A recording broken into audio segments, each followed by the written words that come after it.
Hello everyone, welcome back to శ్రీస్ flavour town channel. నేను ఈరోజు ఒక కొత్త రెసిపీతో వచ్చేసినాను. అదేంటంటే street style chicken fried rice. ఇది ఎంతో ఈజీగా సింపుల్గా ఇంట్లోనే ప్రిపేర్ చేసుకోవచ్చు. దీనికి కావాల్సింది fried chicken, cabbage, beans, capsicum, carrot, బఠానీ అండ్ ఎగ్స్. ఇవి నా ఇంట్లో ఉన్న వెజిటేబుల్స్. సో దీంతోనే నేను ఈజీగా చికెన్ ఫ్రైడ్ రైస్ ప్రిపేర్ చేసుకున్నాను.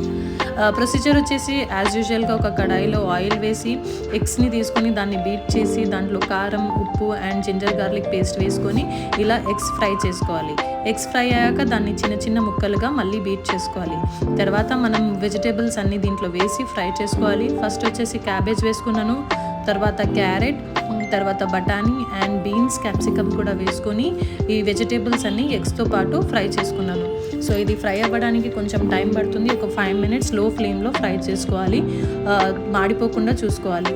తర్వాత ఇవి వెజిటేబుల్స్ ఇంకా ఎగ్స్ ఫ్రై అయ్యాక చికెన్ వేసుకొని చికెన్ కూడా ఫ్రై చేసుకోవాలి. సో నేను చికెన్ ముందుగానే ఆయిల్లో డీప్ ఫ్రై చేసుకున్నాను. మ్యారినేట్ చేసుకొని ఆయిల్లో డీప్ ఫ్రై చేసుకొని ఇలా చిన్న చిన్న ముక్కలుగా కట్ చేసుకున్నాను. ఎందుకంటే ఫ్రైడ్ రైస్లో చికెన్ చిన్న ముక్కలుగా ఉంటేనే బాగుంటుంది కాబట్టి. సో ఈ చికెన్ కూడా ఫ్రై అయ్యాక మనం దీంట్లో రైస్ వేసుకోవాలి.